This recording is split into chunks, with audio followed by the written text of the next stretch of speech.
Sadhu, sadhu, sadhu.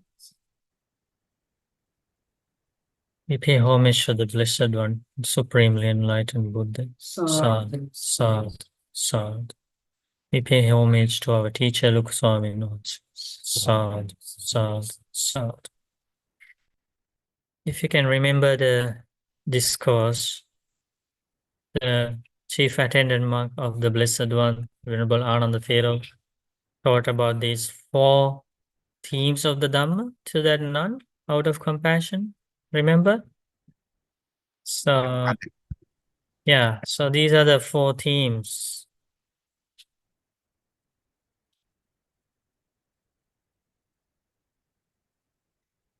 Right? So, first one, Ahara sambhuto ayam bhagini kayo aharang nissaya.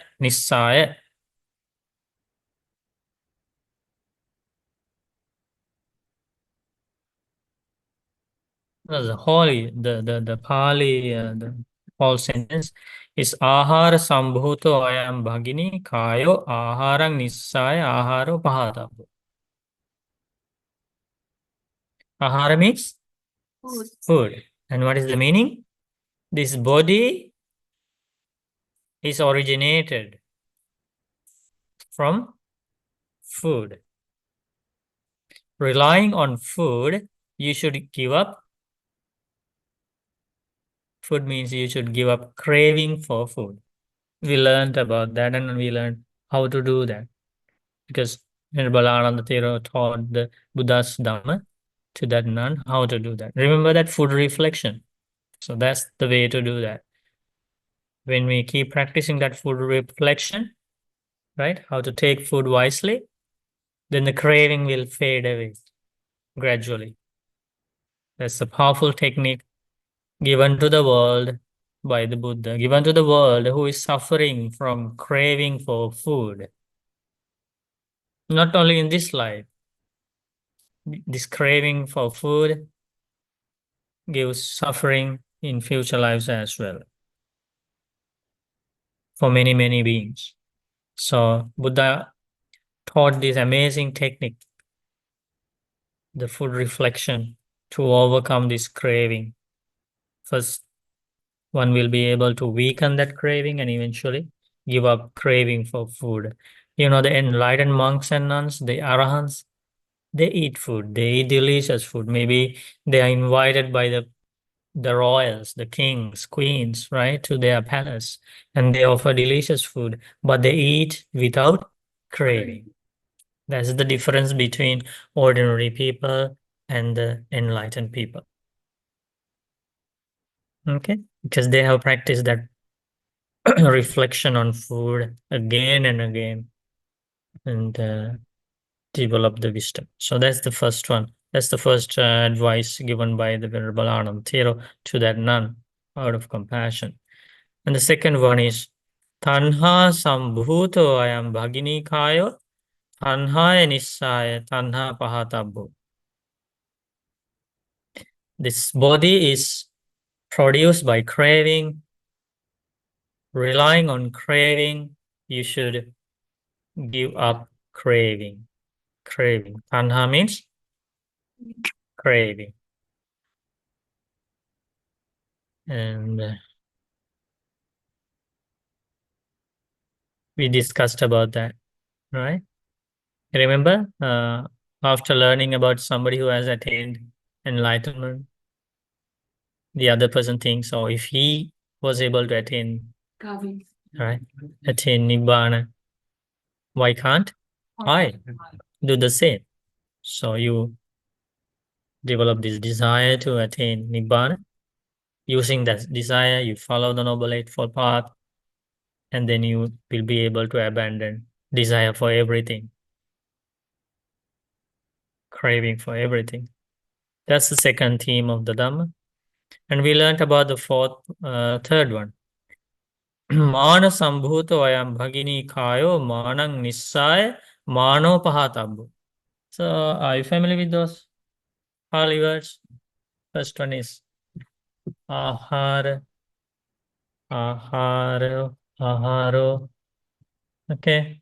Second one is tanha, tanha. Third one is mano, right? And the next one is methuno, methuni. So those are the Pali words. So we learned about, okay, this body is produced by conceit, relying on conceit. You should give up conceit. That is the third Dhamma theme taught by the Thero. So this body is produced by conceit, relying on conceit. You should give up conceit. And we learned about that. A practitioner learns that one of his friends or somebody has attained the stages of enlightenment, the arahantship, nibbana, and then this practitioner also thinks, if he was able to do that, why can't I? So he uses conceit in order to abandon craving. His conceit helps him to follow the noble eight path and one day completely overcome conceit. Conceit has different levels. For example, Buddha teaches one level of conceit is called Sakkaya Ditthi. Sakkaya Ditthi. The meditation we were practicing before, the insight meditation, vipassana meditation, contemplation on the body, is a very powerful meditation to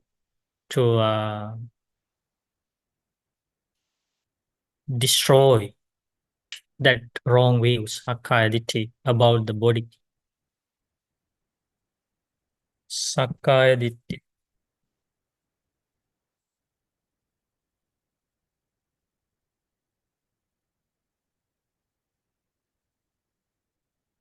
Sakkaya Ditthi.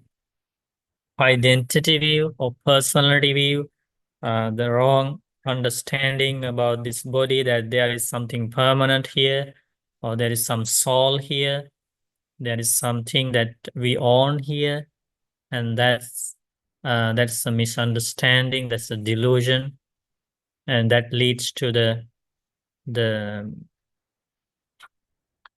hardening of this view, Sakkaya Ditthi. And because of the presence of this Sakkaya Ditthi, we are unable to put an end to rebirth in the planes of misery. The main factor that takes beings to the rebirth in the lower realms, such as hell, animal realm, and ghostly realm, is this view, the Sakkaya Ditthi.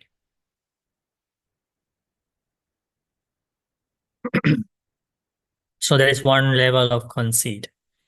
And then when this Sakkaya Ditthi, the notion of self, that this body is mine, this body is I am, this is myself, this notion of self is abandoned when the person understands the true nature of this body, the elements, the five aggregates of clinging. And then when this Sakkaya Ditthi, the identity view, is abandoned, the practitioner attains the first stage of enlightenment. And that is when he or she is completely done with rebirth in hell, animal world, and ghost world. Because of this notion of self, one would do lots of unwholesome things by body, speech, and mind. All the fighting in this world, all the wars, killing, shooting, stabbing, stealing, sexual misconduct, so many unwholesome things exist in this world as a result of this weave. This is one of the reasons. So when this weave is abandoned, the practitioner's life um, is very well protected. Protected from what? Protected from unwholesome qualities. So at the same time, simultaneously with the attainment of this, the first stage of enlightenment, with the abandonment of this view, the virtue is fulfilled. The person starts keeping precepts very well, and he attains right view, and he maintains the compassion, loving kindness in the mind. So he would not kill, he would not steal, he would not engage in sexual misconduct, he would not harm others, he would not do all these unwholesome qualities. You understand the reason for this suffering in the world, the unwholesome qualities in the world is the reasons are in the mind.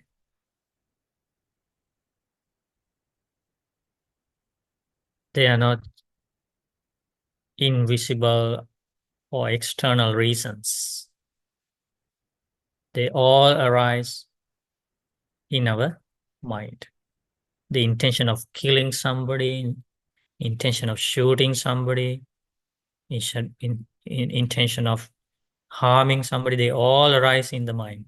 So Buddha teaches, if you like peace, if you like world peace, if you like peace, it should begin here. There is no other way.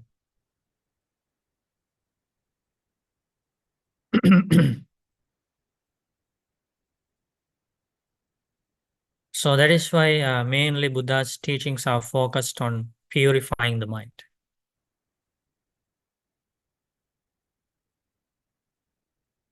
Purifying the mind. If you think about somebody who killed, let's say, millions of people, okay? If somebody was able to teach him about the Noble Eightfold Path, and if he had practiced loving kindness meditation, and if he had removed hatred or anger from the mind before he did that, okay? Would that person do that? No. So inner peace means world peace. Inner confliction means world confliction. So it all begins in somebody's mind. So without cleansing the mind, without purifying the mind, there are no permanent solutions.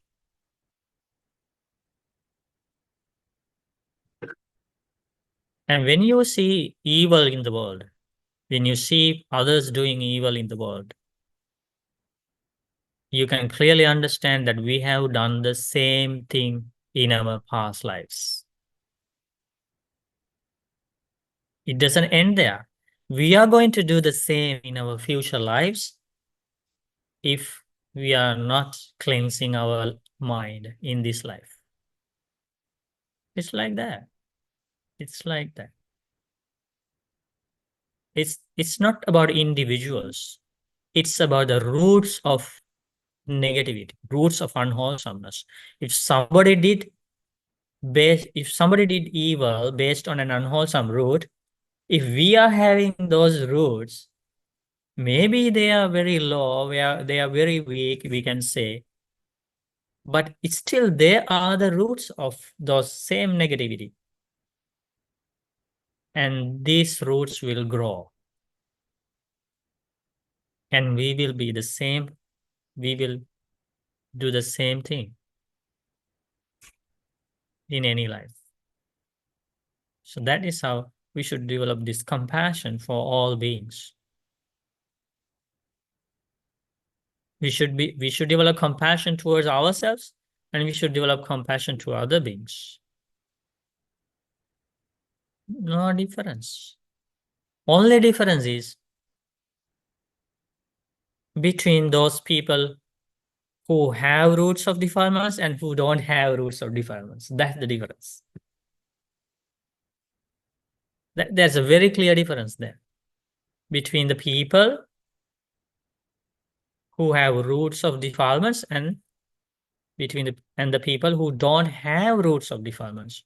Who are the people with roots of defilements? We,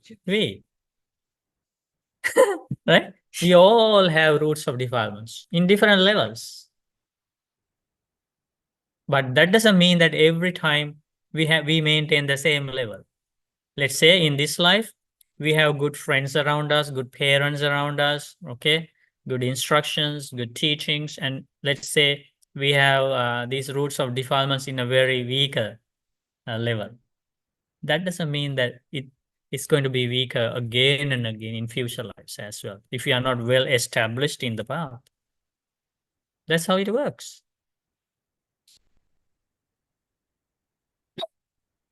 So it's all about these roots of defilements. So one group has roots of defilements. Okay.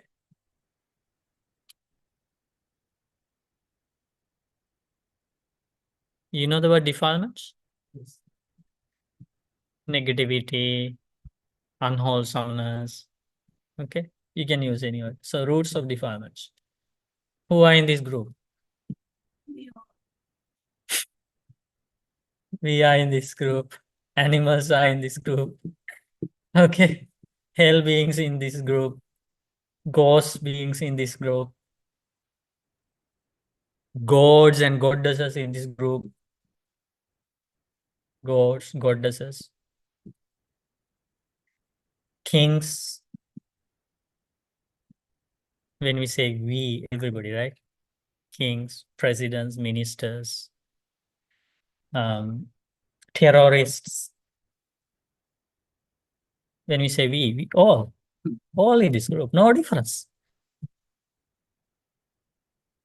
But the other group is arahants. There is a clear difference. Zero roots of defilements. That's the only difference. Okay, so we are here. Except even the disciples of the Buddha, except arahants, they are also here. Because they have roots of defilements. But there is a difference. Again, inside this group, there is a difference between ordinary people and the disciples of the Buddha. They are going to continue, these ordinary people are going to continue with their defilements in this endless journey. But the disciples who have attained stages of enlightenment and who are practicing the path to attain stages of enlightenment, they are on the path of abandoning the roots of defilements. So that difference is also inside this group. So those disciples of the Buddha, their roots of defilements are decreasing. That's the difference, right? Is that a clear explanation? Yeah, isn't that a clear explanation? Remember this. That's why we are practicing this path. So we want to come out from this circle. We want to come out. That's the whole plan, the goal.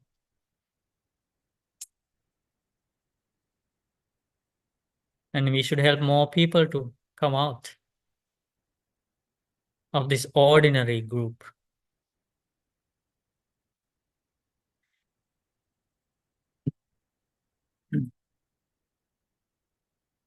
So that's about that's the so one level of conceit is called Sakkaya Ditthi, and still Yeah, like abandoning this view is a great achievement.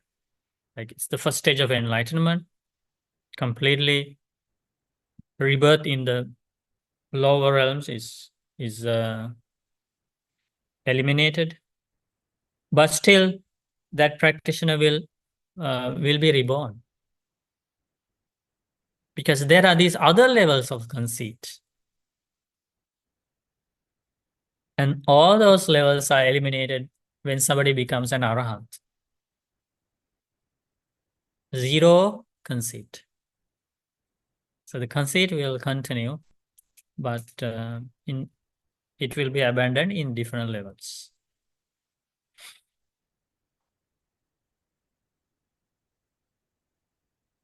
So that's the third Dhamma theme. And then the last theme is this body is produced by sex metuna sambhuto ayam bhagini kayo metunecha setughato vutto bhagavata. The Buddha spoke of breaking off everything to do with sex. So these are the four themes explained by Venerable Ananda Thera.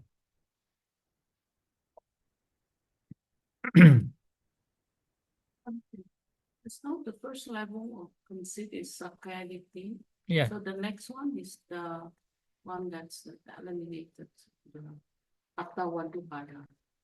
Yeah. That's what I just explained.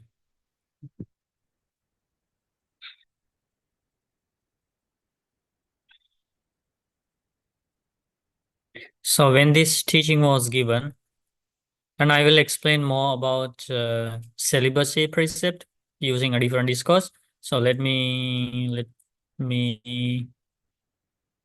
uh, conclude this sutta. So then when this teaching was given,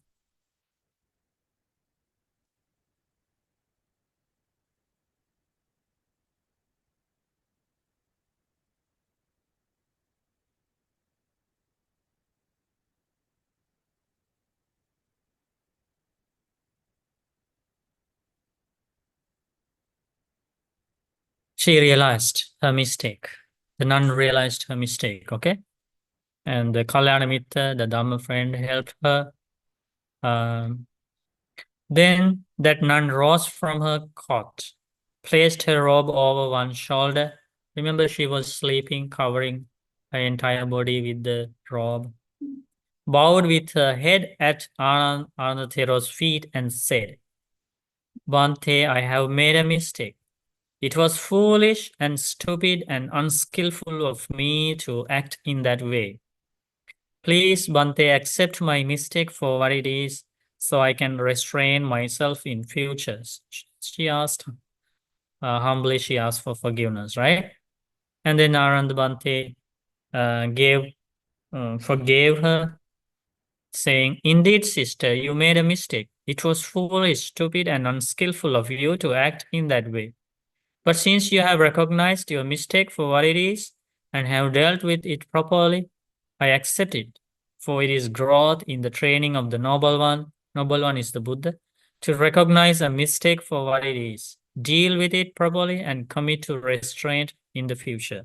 So anybody, people make mistakes. Monks make mistakes. Nuns make mistakes. Lay people make mistakes, but if they understand, they recognize their mistake and ask for forgiveness and restrain for future, and that's called a development, a growth in the Buddha's noble path. So in that way, Venerable Anandathero forgave her, and so that's how this sutta became very, very helpful to many people. This is from the Bhikkhuni Samyutta. Okay.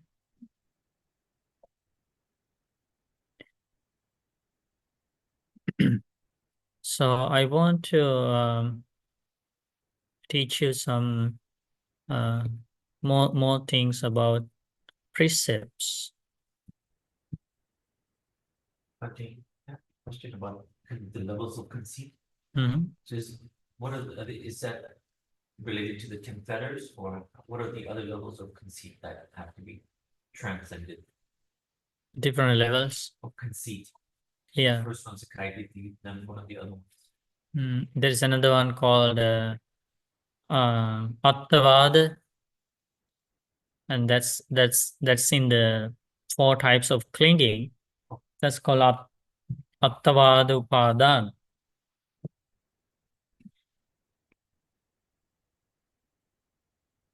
So Attavada Upadana, the clinging of self. So there are 4 types of clinging. The first one is clinging to sense pleasures.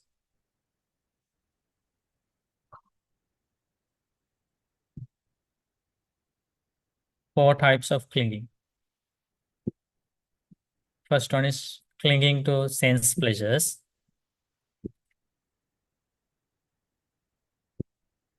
So this is abandoned when one attains the 3rd stage of enlightenment. And the second one is clinging to views. This one is abandoned at the 1st stage of enlightenment. Mhm. Okay. That's Sakkaya. Yeah. Sakkaya is included here.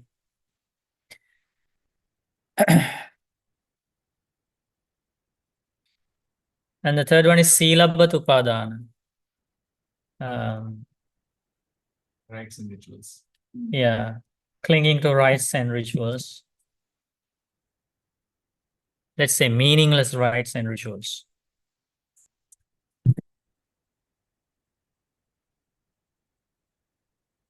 Clinging to meaningless rites and rituals.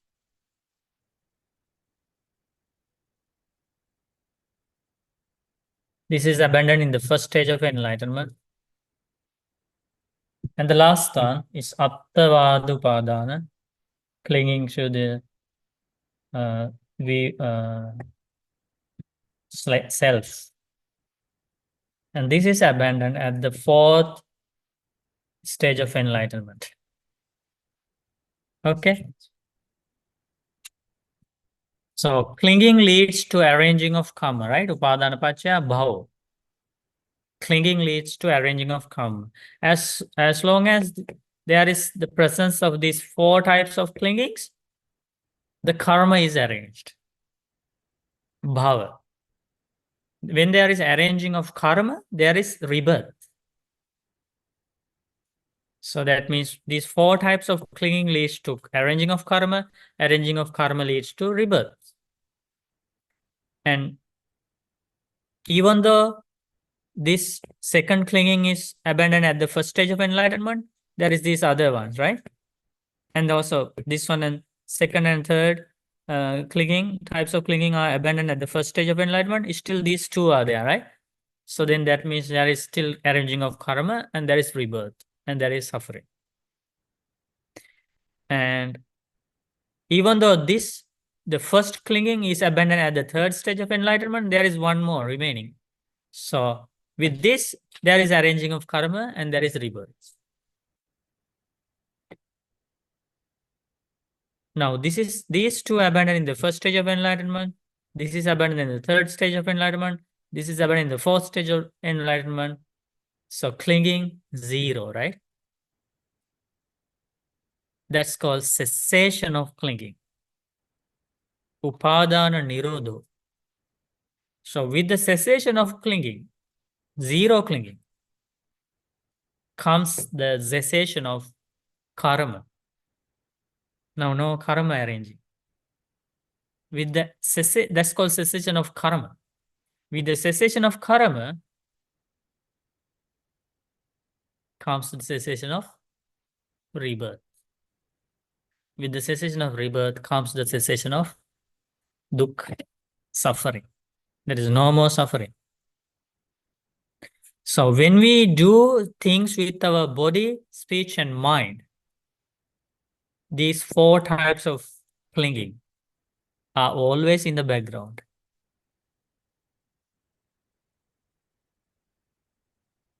What about the clinging to Baba? Wouldn't that be part of this? Clinging to? Assisting Baba. It's no, that's cling. It's a clinging, but it's still a clinging to live, to have a life. No, that's not under upadana. That's not under upadana. That's under tanha. That's called bhava tanha. Craving for tanha. It comes before clinging. Tanha pachya upadana. Craving for sense pleasures, craving for existence, craving for non-existence. With the combination of those three types of craving comes the 4 types of clinging. Okay, so the craving for bhava is under tanha. Okay. Can you give an example of what clinging to views means? Clinging to views. Yeah. So basically, let's say somebody has a clinging to a wrong view that nothing exists after death. Okay. Somebody has a view like that, and there's clinging for that view. With that, this person thinks, okay, if there is no rebirth, there are no bad worlds, no good worlds, no consequences for actions, so why? Because everything ends after death. So I can have fun in whatever way I like. That goes in a very dangerous direction. See that how that wrong view leads to the arranging of bad karma? That's the connection between clinging and karma. Is that clear? Yeah. So that would be someone who's ignorant, have ignorance. Hmm. They're ignorant speaking. Yeah. They're not understanding the truth. Yeah. Excuse me, Martin. Back to defilements Hmm. on the other side. So we all know human beings have defilement for sure. Hmm. What are the defilements for animals? Animals? Yeah. Same defilements. Lust, Negativity. lust, Lust. craving, ignorance, conceit, jealousy. Whatever you have, they have. But they don't know, they cannot correct it. That's the thing. That's the difference between human life and animal life. They don't know.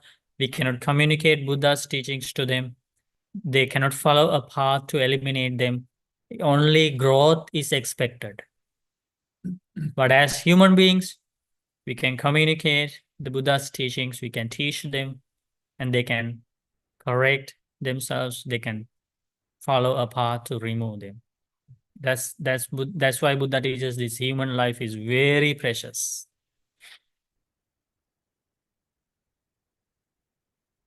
Okay. And when you said a mass murderer, for example, if he had been taught the Eightfold Path before, so it would not have happened. Correct. What about somebody who is born crazy? There was no ability to teach him, to teach him. Is that because of his previous karma, his previous lives? Due to many reasons. You cannot say one reason. Even the people who are born with the potential, we see sometimes they have missed the opportunity. Even the people who are born with potential to realize. One reason is associating with bad friends. Example is King Ajatasattu. He was born with the potential of attaining the first stage of enlightenment in this very life. But unfortunately, a bad friend advised him, guided him in the wrong direction. Who was the bad friend? Devadatta. And he killed his own father, King Ajatasattu. Right? His father was King Bimbisara. As soon as he took his father's life, that potential disappeared, deleted from his life. Because of heavy karma came into effect. And the karma he was carrying with him, the good karma, to attain first stage of enlightenment was deleted. So you can understand the same thing.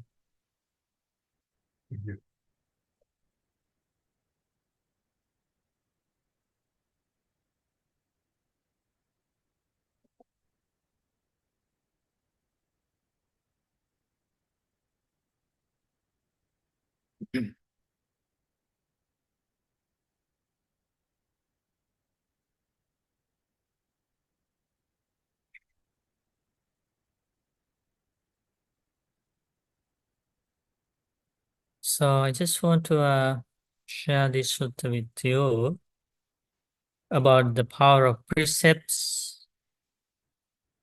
And how these precepts, the virtue, the good bodily conduct and verbal conduct leads us all the way to freedom from suffering.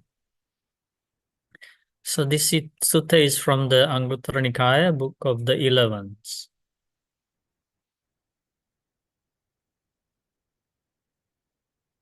So Buddha teaches monks, an ethical person who has fulfilled ethical conduct need not make a wish, may I have no regrets.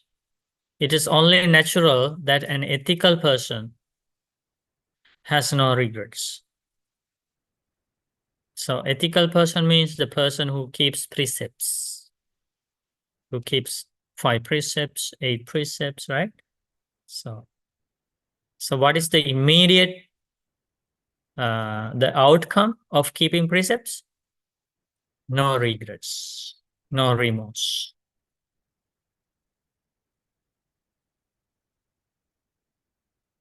So there is something you should understand here. So let's say somebody, okay, so up to this time of his life, he was not virtuous. Maybe he was killing, he was stealing, he was engaging in sexual misconduct, he was lying, he was drinking, taking drugs. He was not virtuous. That's called he's not keeping precepts, all right, up to this point. So he was breaking precepts.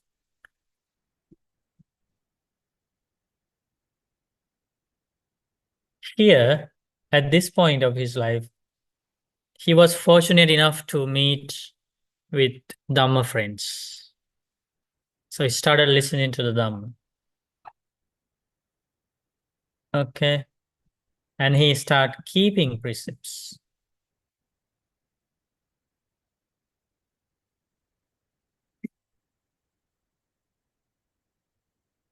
Okay. And now it continues. Okay. This life continues. Keeping precepts life part continues. And now every time here, what is the outcome according to this sutta? No regrets.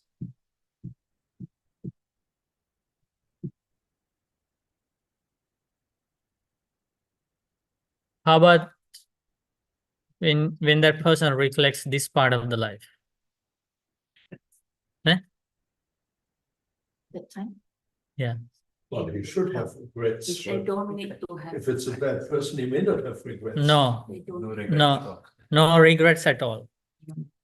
Because at this point, as soon as you make an intentional what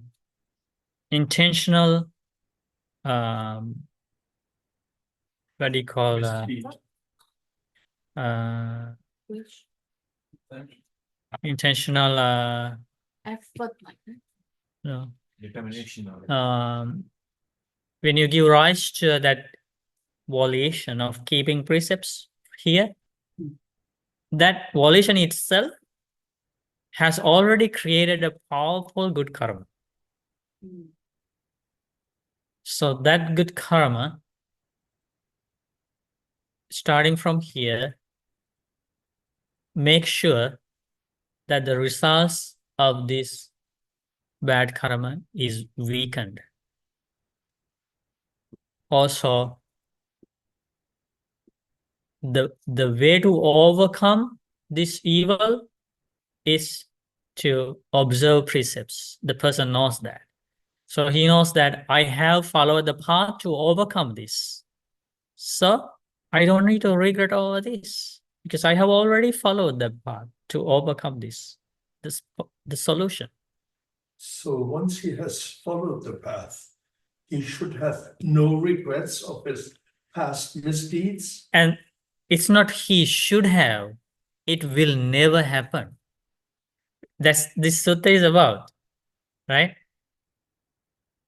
A virtuous person who has fulfilled ethical conduct, okay?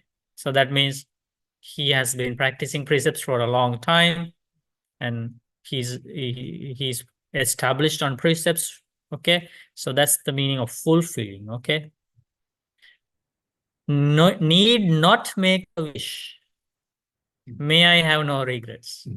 It is only natural that an ethical person has no regrets. It's the nature, it's the law of nature of law of dharma, that person will not have regrets.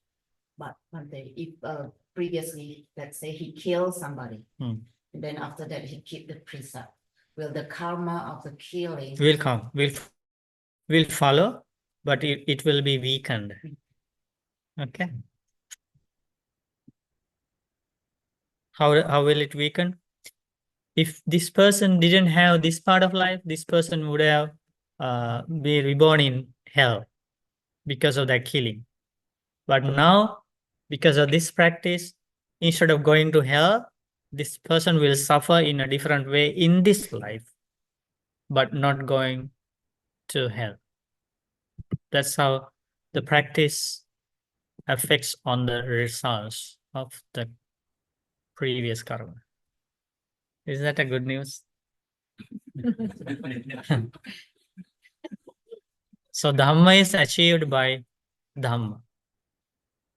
It's the whole thing is done by a Dhamma.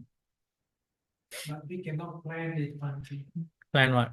We'll kill someone today, then I'm going to do good deed. No, it's not like that. It's not like that. We were talking about the past. You didn't know the Dhamma, Yeah, Yes. yeah. but now you know the Dhamma. Now your practice is to avoid doing bad things. If we still do this, that means you don't have this part of life. You still continue this part of life. Misunderstanding. So Okay, that's it. Then Buddha teaches, when you have no regrets, you need not make a wish, may I feel joy. It is only natural that joy springs up when you have no regrets. Now you can understand why so many people have miserable lives instead of joyful lives. Why? Because they are breaking precepts.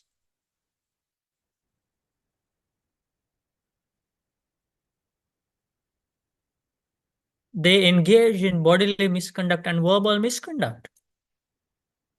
No matter how much money they have, no matter how famous they are, no matter how powerful they are, they still suffer inside.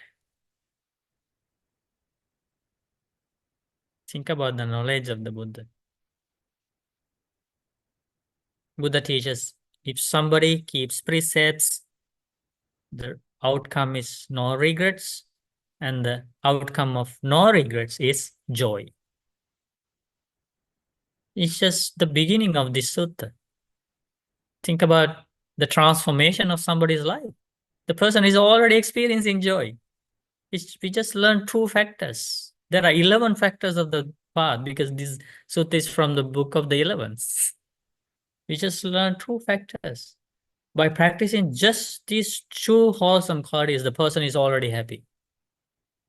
That's the power of the precepts.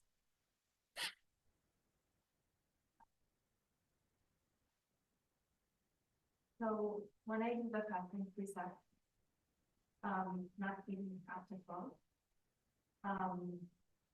the problem that I experience is I keep thinking, and I know I get hungry, like let's say around 7 o'clock, I get hungry. And I just want to just go to bed and sleep so I don't have to feel that hunger. Is that bad? That's a strategy, right? And It's not a very, that's not a very evil thing. It's a very innocent effort.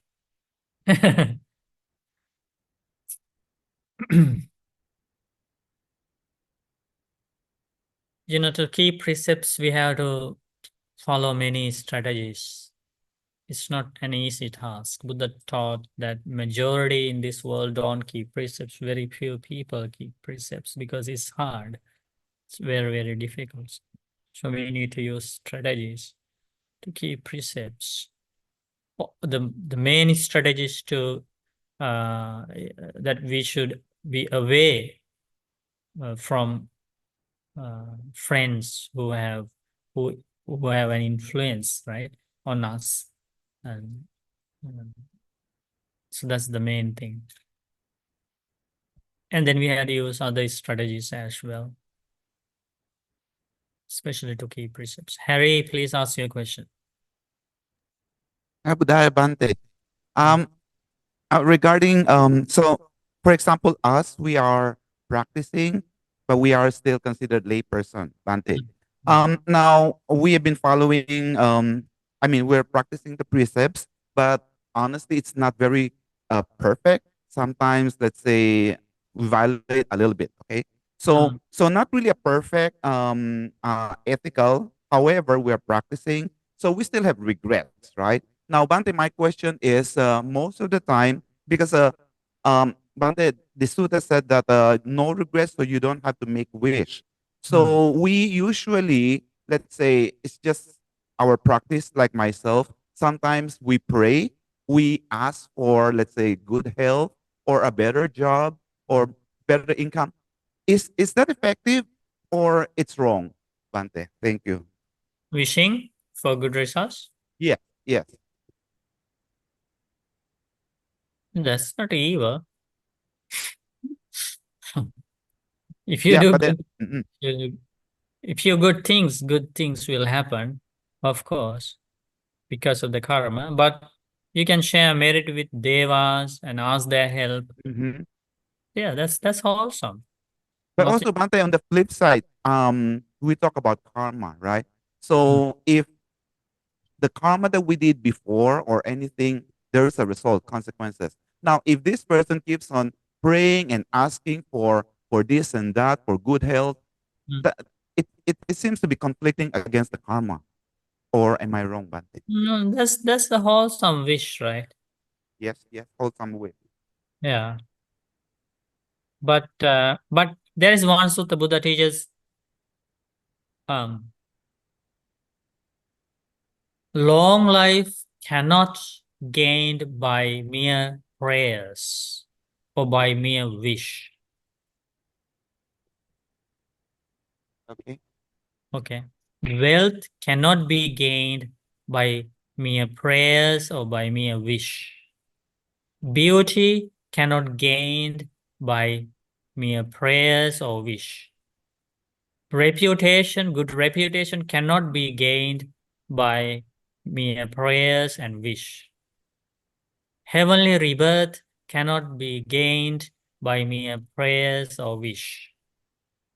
Buddha teaches, if it is possible to gain those things by prayers and wishes, who would not get those? Buddha questions.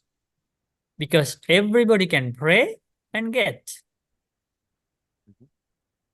Buddha questions.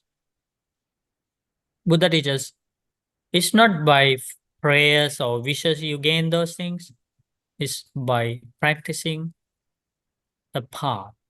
And then Buddha teaches there is a path to be practiced to gain long life. There's a path to be practiced to gain good health.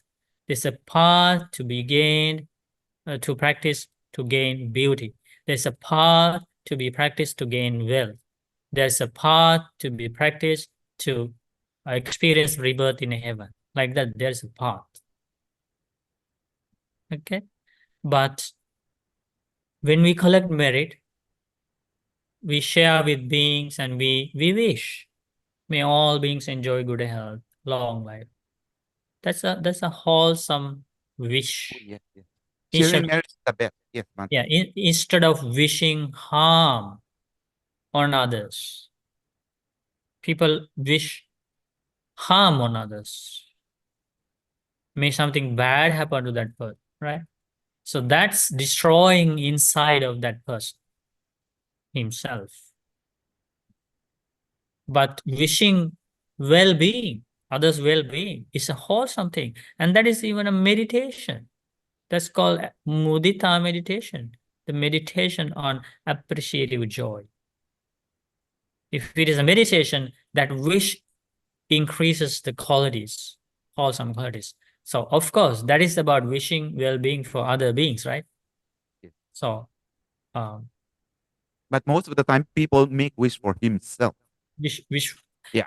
That's the thing. Like if you follow the right path, you don't need to wish it for yourself. It will come. Even good health, Bhante. Yeah. Let's say, for example, somebody's sick. You and have don't need this to and wish. that. You can wish for others, but you don't need to wish for yourself if you follow the right path. But Okay. what normally happens in the world is they don't follow the path, but they just wish. May wealth comes to me, right? May long life come to me. That's not going to work. Okay. Thank you, Bhante. Thank you, Good. Bhante. Okay. So this is Silavato. Okay. Silavato means virtuous person.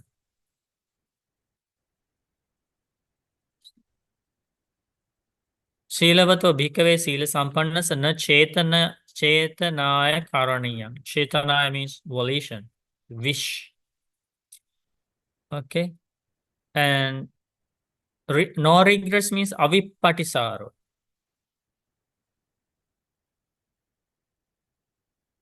And Buddha teaches dhammata esa bhikkhave. Dhammata means it is a natural law that for the virtuous person, the no regrets will come. Okay. So these are beautiful words, you know.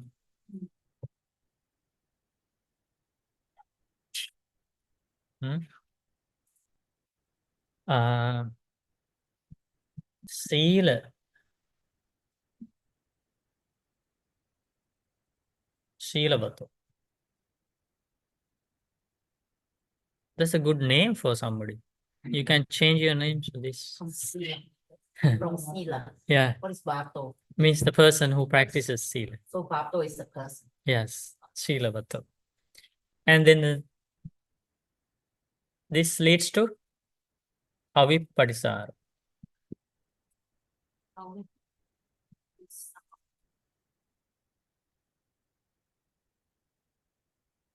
Avippatisaro also the person. Yeah.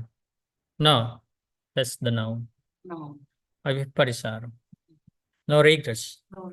And no regrets. Avippatisaro leads to pamojjam.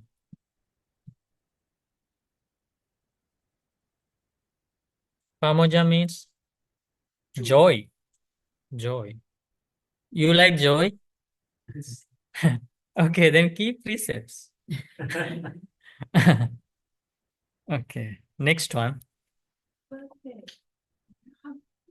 Yes. You said no regrets, and the point, the breaking point, when the person realizes that this person did something wrong, they have repentment, right? They repent and they change their ways, Yes. and then they after Become good person. Yeah, that's why they don't have no regrets, because they change the behavior. Yeah. Without changing that, you cannot avoid regret.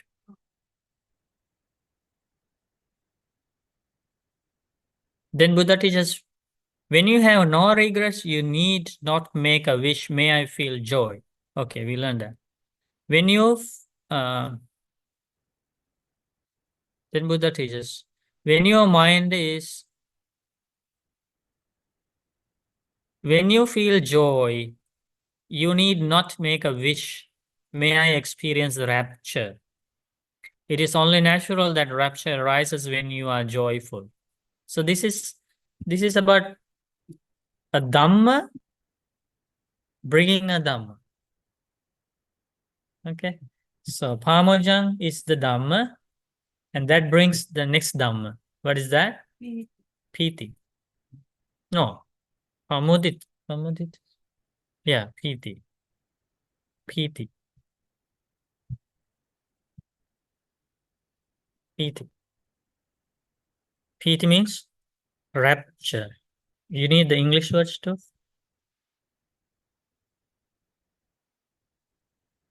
Virtue,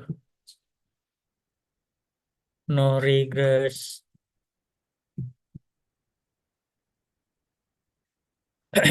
joy, rapture.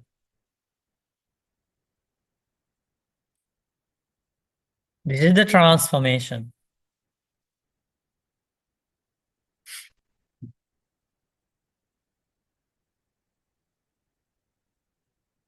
Then Buddha teaches, when your mind is full rapture, piti manassa, you need not make a wish, may my body become tranquil.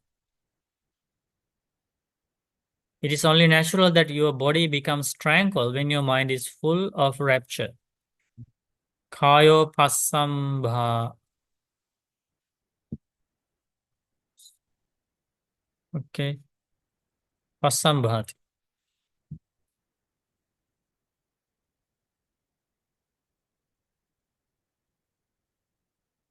Pasambhati. This is the same as pasad. Pasadi. Pasad. Yeah.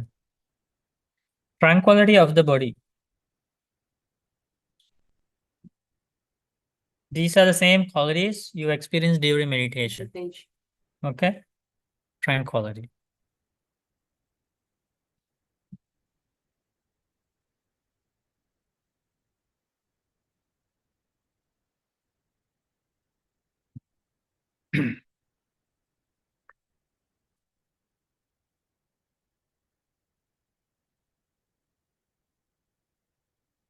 Okay, so these are the treasures hidden in humans' lives. But because they don't have the access to these teachings, they die without bringing these qualities to growth. It's sad, right? Because every human being has these beautiful things hidden, but somebody should nurture them. Something should support. That is the Dhamma. If Dhamma doesn't come, they just die there. The roots die.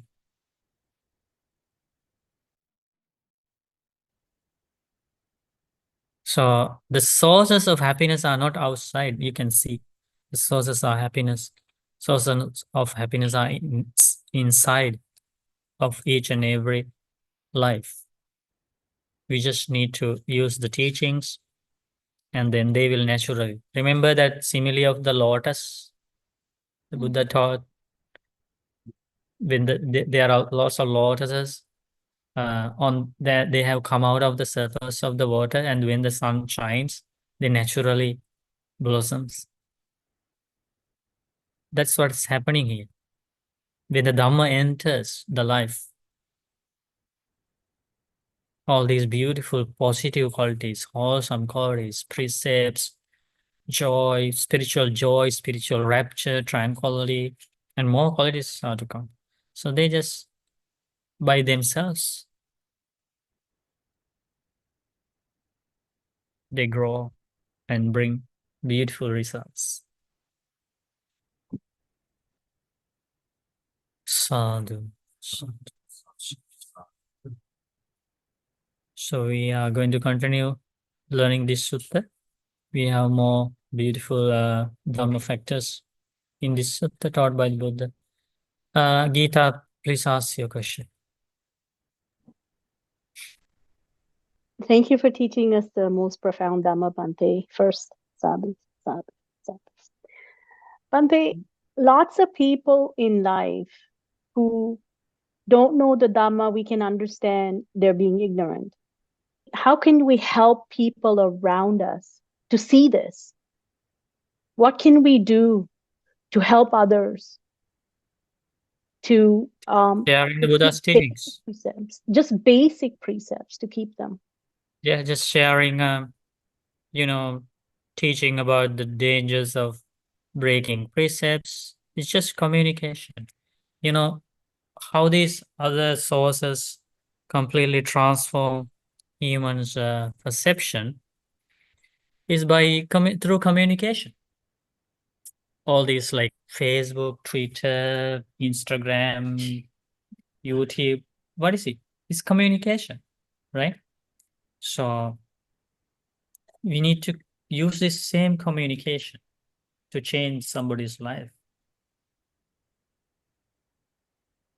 There's no other way. We need to communicate. We need to take these teachings. We need to present these teachings to others. Buddha taught the Dhamma to non-Buddhists.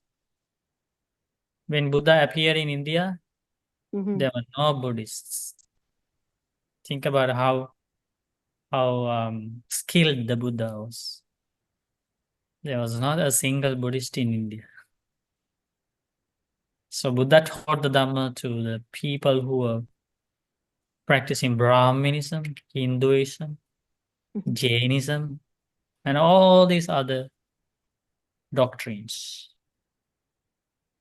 When Arahant the Mahinda Thero, the son of the Emperor Ashoka from India, came to Sri Lanka, there were no Buddhists in Sri Lanka. They were doing prayers to demons. They were doing prayers to trees, mountains, natural objects. They were following so many different things. And then Arahant Mahinda Thera was able to make the entire country a Buddhist country. But Bhante, didn't Buddha visit Sri Lanka? Buddha visited, but Siddhipada? at that time there were no humans. That's Humans came after from India. Does that mean the 6 previous Buddhas had no followers, no disciples? No, they were, but the only remaining followers of the previous Buddhas were in heavenly world and in the Brahma world, not in the human world. Okay. So it's the same Buddha, Gautama or the way? No. Different. Different person. Yeah, if somebody became Buddha, he's not going to reborn. That Buddha is going to attain Parinibbana, right? Different individual. Sadhu.